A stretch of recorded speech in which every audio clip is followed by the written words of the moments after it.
Okay, good afternoon, good day, good evening, my dear students. So today we're gonna discuss the module 8 of the GE2 reading in the Philippine history. So yes, this is the memoir of Emilio Aguinaldo entitled Mga Gunita ng Himagsikan. So ito ang kanyang personal diary. So pag-aaralan natin ang kanyang personal diary. So knowing that it is a memoir.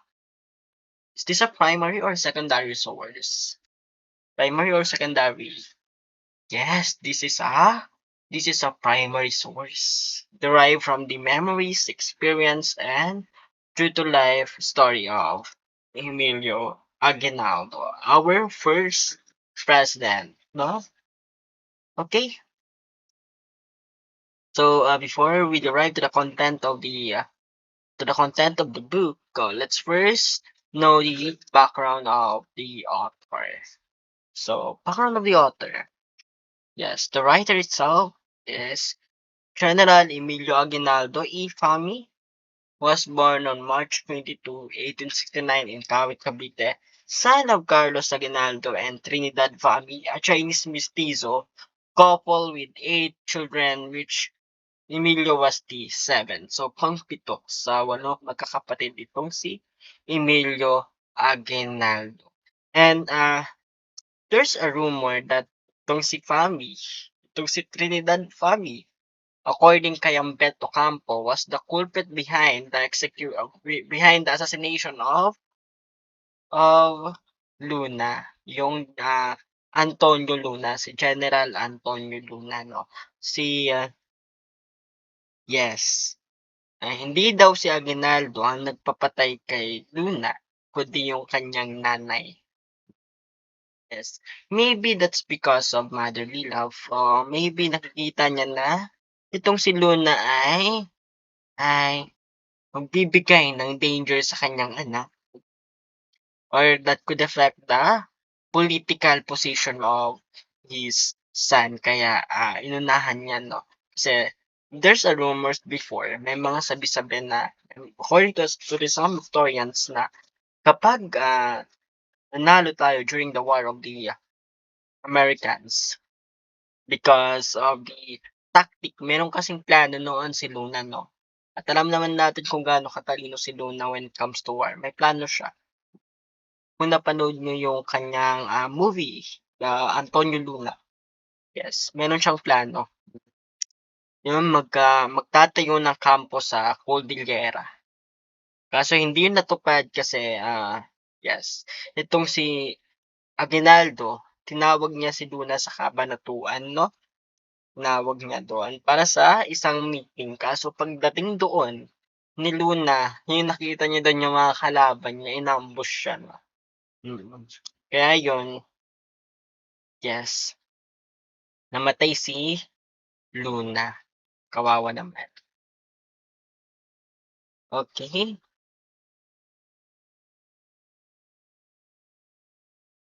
So, background of the author, the Aguinaldo's family was quite well-to-do as his father Carlos was the community's appointed gobernadorcillo. So, itong tatay ni Aguinaldo is, yes, mayor ng kanilang lugar. So, masabi natin na batikan, meron talagang experience itong si Emilio Aguinaldo when it comes to leadership. Pogi naman ni Aguinaldo. Yes. When it comes to leadership ay merong experience talaga tong si Aguinaldo. Okay, ay gumana ng pointer.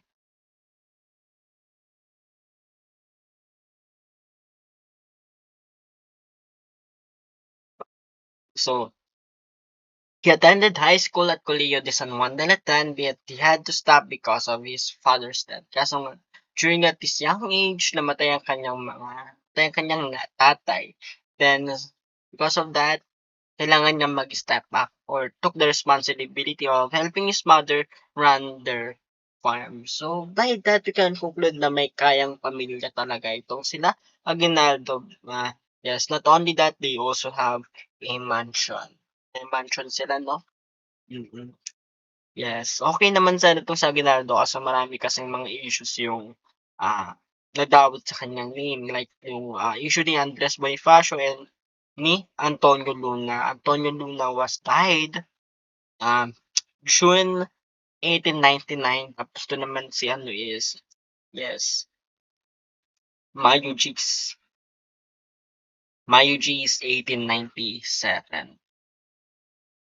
'Tong si Andres Bonifacio, pinapatay daw siya ni Aguinaldo. Okey, at the age of 17 he became the cabeza de barangay of Binakayan. Ang ibig sabihin ng cabeza de barangay is yung leader ng barangay, ang trabaho nito is to be a tax collector. Then at 25 he became Cavite Viejo first gobernador capitan municipal. So medyo veterano talaga when it comes to leadership. And yes, and he joined the Katipunan ng news na name Magdalo. So, gumamit siya ng nickname na Magdalo. So, nung una, best friend pa sila ni Andres Bonifacio kaso nagkaroon ng lamat ang kanilang pakikipagkaibigan, ng kanilang friendship. Kasi nga, ang paksyon ng KKK ay nahati sa dalawa, ang Diwang at ang Magdalo.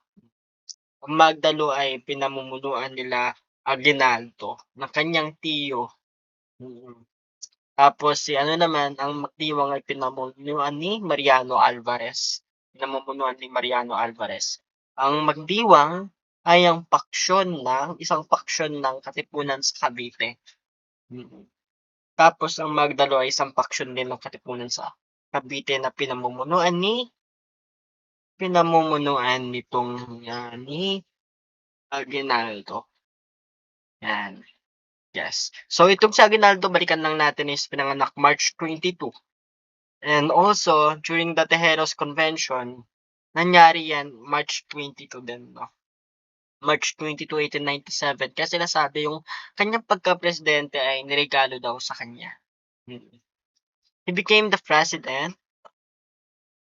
He became the president of the first Philippine Republic and the Biak na Bato Republic. Youngest president at the age of 29. So, siya yung pinakabatang presidente sa kasaysayan ng Pilipinas.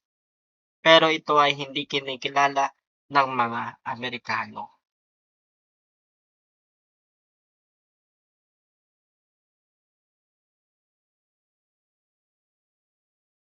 So, yes, ito yung mga kanyang naging digmaan. The Philippine Revolution during the Philippine Revolution War, Spanish-American War, and Philippine-American War. Yes, you know what guys? Dun sa Philippine-American War, natalo na tayo dyan nung namatay si Luna. Because nung namatay si Luna, naging palipat-lipat na ang gabinete ni Emilio Aguinaldo. Lipat-lipat. Kaya patago na lang siya ng tago. Then dumating yung point na sa panahon ni Isabela doon na siya nadakip, no? Because of yung kanyang messenger, si Cecilio Seismundo ay nadakip.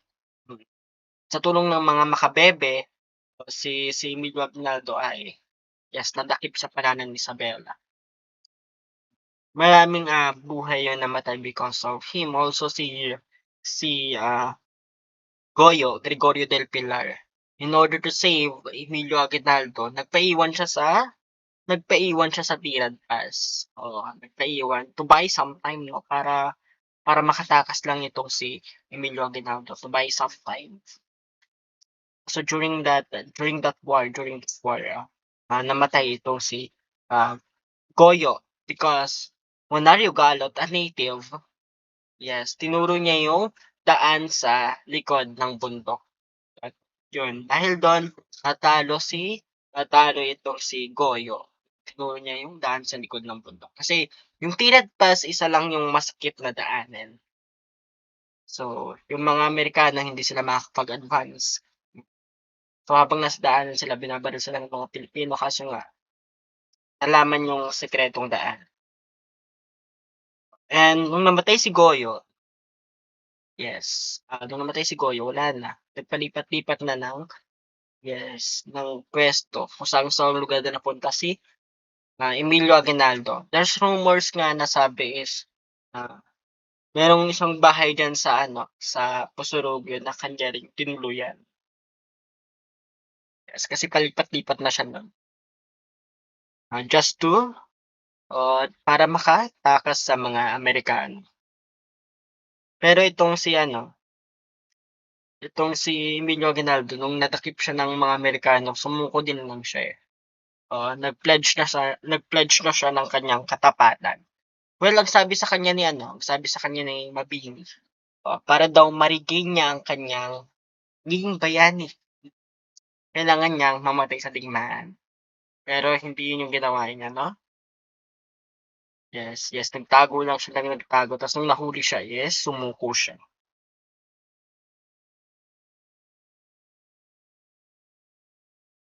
Well, yes. So, Emilio Aguinaldo died in Quezon City on February 6, 1964 from heart attack. Imagine that. Yes, hindi namatay sa digmaan, namatay sa heart attack. He was 94 years old, 94, 10 months and 15 days old when he died. So, namatay sa katandaan nitong si Emilio Aguinaldo. Mm. Lumaban pa 'to ng pagka-presidente the second time sa Commonwealth, kalaban si Manuel Quezon kaso 'di siya nanalo. Kasi itong si Manuel Quezon ang ginawa, ginamit niya yung kalansay ni Andres Bonifacio para ipaalala na siya yung pumatay sa Supremo. So itong mga Pilipino nalaman nila medyo hindi na siya binoto 'no. Hmm,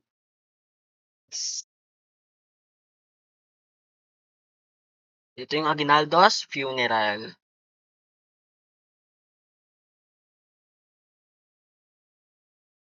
So let's go to the historical background of the documents.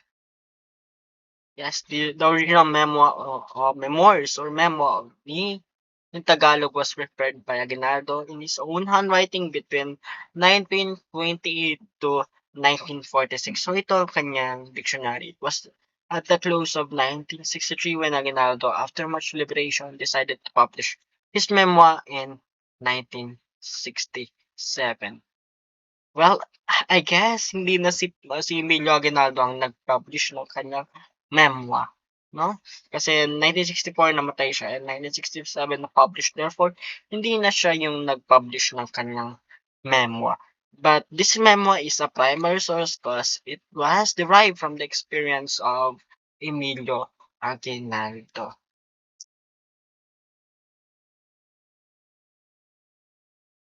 So yun, 'di gumagana yung pointers. Okay, chapter 28, My Bloodiest Fight. So from August 31 to September 1, 1896, under his command, the Filipino revolutionaries defeated the Spanish troops at Cavite. Because nangyayari to guys kasi nga nung kasagsagan ng digmaan sa mga Katipunero, ang center ng power ng mga Spanish is hindi Manila, nasa Manila, no? And because of that, mas maraming pwersa ng Spanish ang nasa Manila. Kaya yes, laging panalo yung Cavite kasi 'di naman dun yung center ng power ng mga Spanish. At ang resulta niyan laging talo sila Bonifacio. And because of that, ang mga Katipunero, dumating yung time na pumapanig sila dito kay Aguinaldo. Kasi siyempre saan ka mapapanig, sa laging talo o laging panalo? Siyempre sa laging panalo. Mm, yes. So nagkaroon ng confusion kaya nung nagkaroon ng confusion, nag-decide na magkaroon na lamang ng election. Mm, yes. So General Candido Tria, Tirona, and Captain Simeon Alcantara were among the casualties of this battle. The whole province of Cavite was completely liberated from the Spain on November 1896. Yes. Malaya daw yung Cavite sa pananakop ng mga Espanyol noong November 1896. Kasi ito yung kasagsagan ng Katipunan at isa ang Cavite sa 8 provinces na unang nag-revolt sa Spanish. Magdiwang Council recognized. So Cavite was liberated through the effort of both the Magdiwang and Magdalo Council. So nagtulungan daw ang, ah, nagtulungan ang Magdiwang at Magdalo faction para mapalaya ang Cavite. Ang leader ng Magdiwang ay si Andres Bonifacio at ang presidente naman ng Magdalo ay si Valdemoro Aguinaldo, which is uncle ni Aguinaldo. Yes, uncle.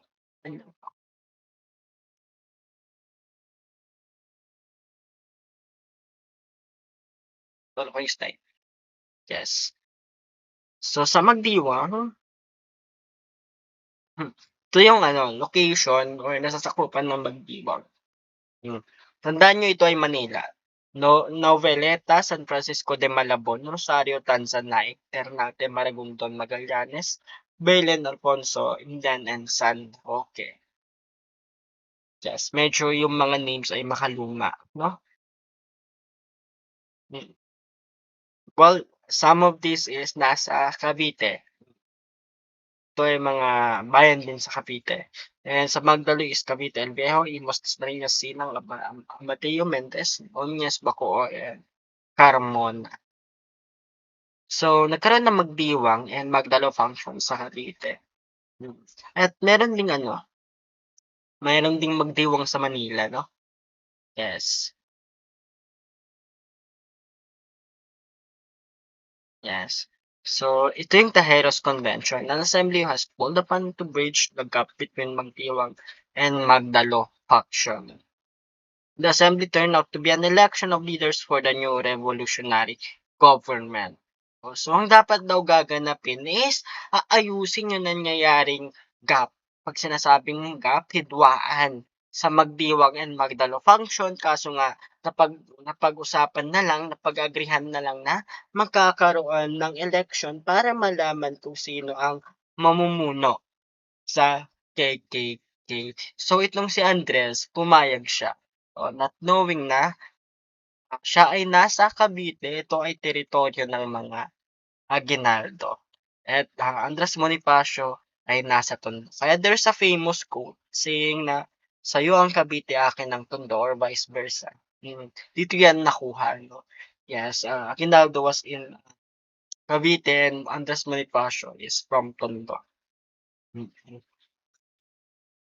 So yun nga, yes, there's an agreement na kung ano man ang magiging resulta, kung ano man ang magiging resulta ng halalan, yun ay gagalangin. Kaso nga lang, from president to director interior, inelect itong si Bonifacio. However, hindi siya nanalo. Until dun nanalo na siya sa director interior. And in the director interior, itong si Daniel Torona ay nag-against. And that's why medyo nabastos itong si Bonifacio, 'no? Kasi nga, yes, para siyang nalait. So, nilabas niya ang kanyang armas. Ang armas niya ay hindi itak tulad sa mga nasa nasa mga palabas, o nasa mga painting. Hindi itak ang armas ni Bonifacio. Kasi sinasabi natin before na Bonifacio came from a poor family. Nanggaling sa mahirap si Bonifacio, hindi nakapag-aral. Well, hindi yan totoo. Andres Bonifacio came from average family. Pag sinabing average, katamtaman ka sapagkat ang kanyang nanay at tatay ay may trabaho. Subalit, datapwat, namatay agad ang kanyang mga magulang. At dahil nga namatay ang kanyang mga magulang, itong si Bonifacio ay nag-stand out. Naging breadwinner. Naging breadwinner itong si Bonifacio. And because of that, hindi na siya nag-aral sa kolehiyo. Pero nagkaroon siya ng self-study. Naging self-study itong si Bonifacio. Oo. And yes, ang kanyang mga works ay, trinanslate niya sa Tagalog yung mga books ni Rizal. Kaya itong si Bonifacio ay admired niya si Rizal. Hangang-hanga si Bonifacio kay Rizal. Yes, trinanslate ni Bonifacio yung mga books ni Rizal into Tagalog. Sapagkat ang Noli Me Tangere at El Filibusterismo ay nasulat sa Spanish. Yes, nasulat sa Spanish language. So itong si Bonifacio trinanslate niya. Yes, so nung nabastos si Bonifacio ni Daniel Tirona, pinawalang visa niya yung election pero yun nga, because of that, yun yung nag-cause ng kanyang kamatayan.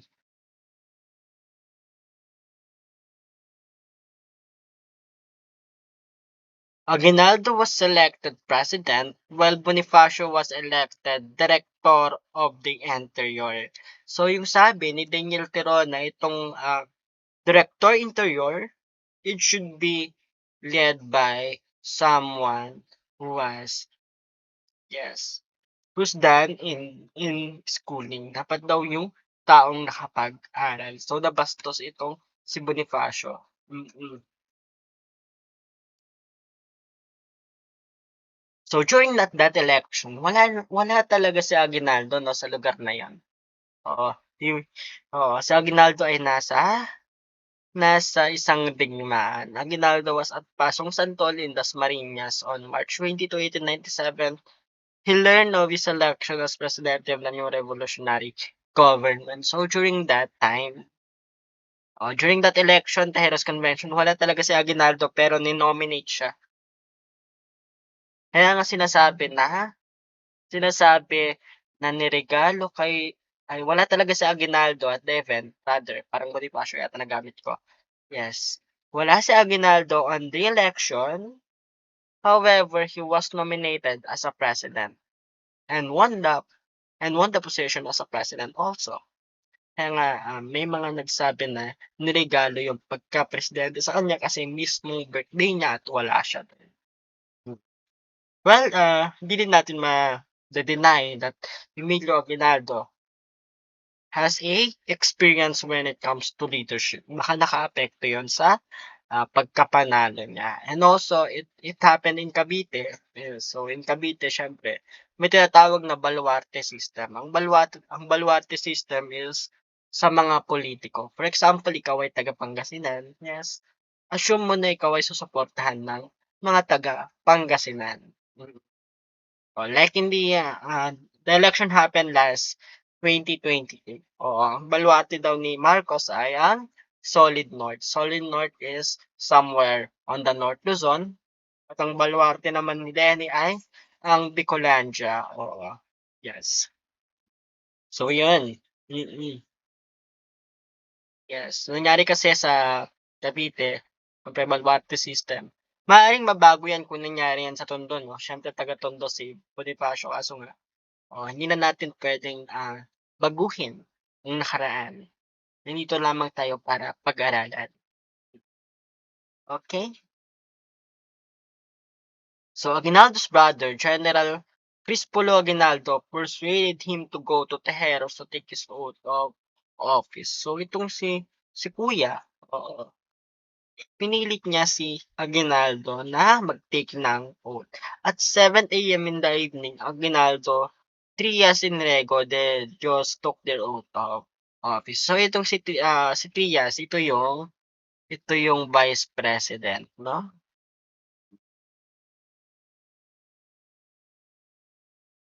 On March 24, 1897, Aguinaldo received news that Bonifacio and his ministers met in a council as passed a resolution declaring null and void the meeting of Tejeros. So ito yung, yes, Akda de Tejeros na sinasabi ni Bonifacio na pinapawalang visa niya kasi nga nabastos siya dun eh. Pinapawalang visa ko ang halalang ito, ganyan-ganyan. Aguinaldo revealed the plot of Bonifacio to kidnap him. Pasong Santol fell in the hands of the Spaniard. So itong si Aguinaldo, sinabi niya na itong si Bonifacio daw ay may balak siyang i-kidnap eh. No? Yes. And at the same time, the Pasong Santol, yung nangyayaring digmaan kung nasaan si kung nasaan si Aguinaldo, 'di ba? During the Tejeros Convention, nasa digmaan si Aguinaldo, nasa Pasong Santol. Kaso nung nalaman niya na siya ay na-elected as a president, umalis siya doon. Mm. Ang nangyari na na napasa kamay ng mga Espanyol ang Pasong Santon.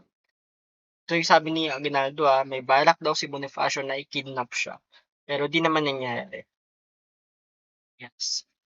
Kasi nga March 22, 1897 yung Tejeros Convention. Oo. Tapos dumaan na yung April, dumaan na yung May, nung May 10, dun namatay si yes, Bonifacio.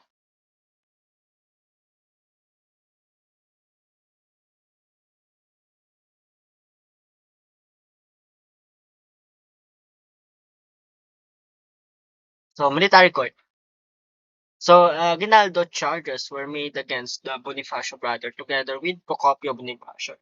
A military court was created with Colonel Jose Lipaña as presiding judge. So, because there's a rumor, sabi ni Aguinaldo na balak nilang kidnapin. Balak siyang kidnapin rather. Balak siyang kidnapin nila Bonifacio. Itong si Aguinaldo ay naglungsad ng naglungsad ng arrest warrant sa magkapatid na Bonifacio. So, yun, dinakip nila yung Bonifacio brothers and hinarap sa korte. Kaso during that time, nung hinarap nila sa Bonifacio sa korte, sugatan na ito, no? Yes, kaya nga doon sila sabi yung tapang na tao si Bonifacio, syempre sugatan. Hinang-hina, pagod na pagod, tapos humarap pa sa korte. Unlike right now, mm, 'pag yung isang politiko humarap sa korte, meron ng sakit 'no, naka-wheelchair na 'no? Mm, yes. Tulad ng nangyari kay Gloria Arroyo. Pero itong si Bonifacio, built different 'no? Yes, kasi tapang na tao talaga.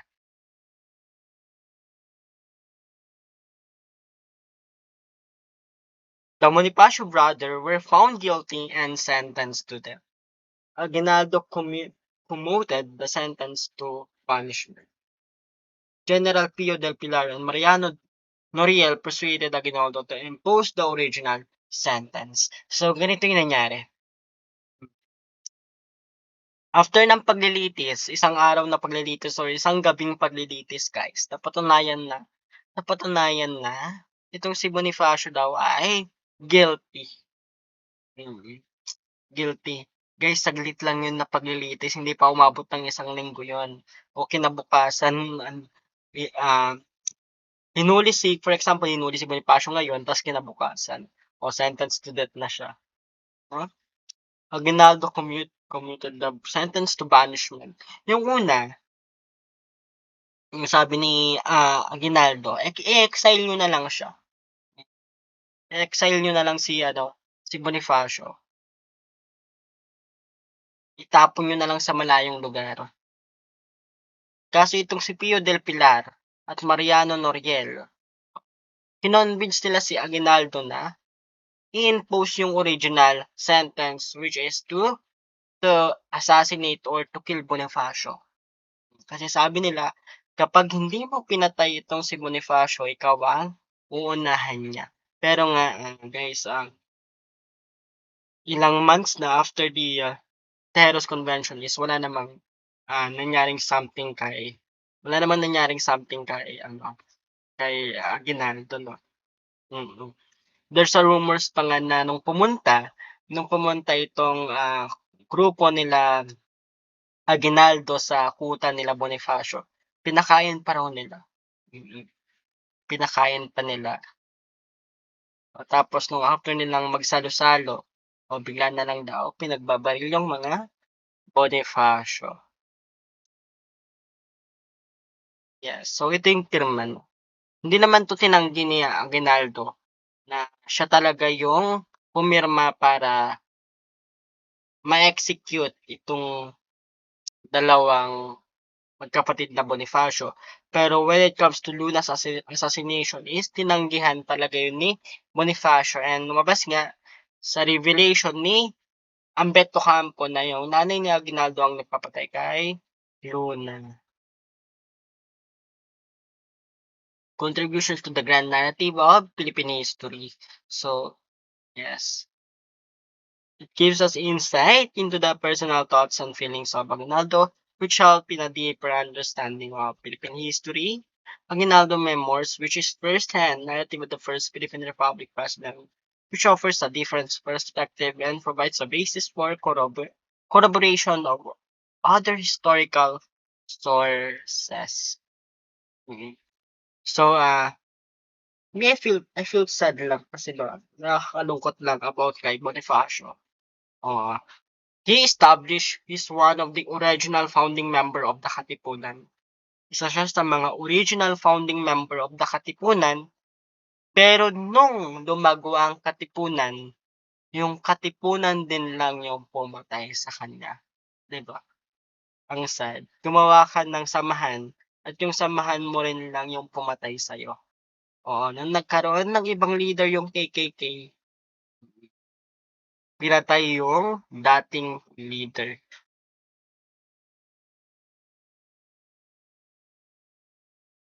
So, yes. Oo. So, it is an attempt of Emilio Aguinaldo to wash his hands on the tragic death of Andres Bonifacio, that it is a way of vindicating himself from negative aspersions against him. O, naghugas kamay dito si Aguinaldo. Hindi. Issues affecting contemporary leadership were caused by or rooted from the past, power struggle, lack of unity, and treachery. Yes. Dapat kasi nagtulungan na lang yung mga leaders natin. Yes. Okay, that ends our discussion of module 8. I guess this is a module 9 rather. Yes. Yes. Okay, bye.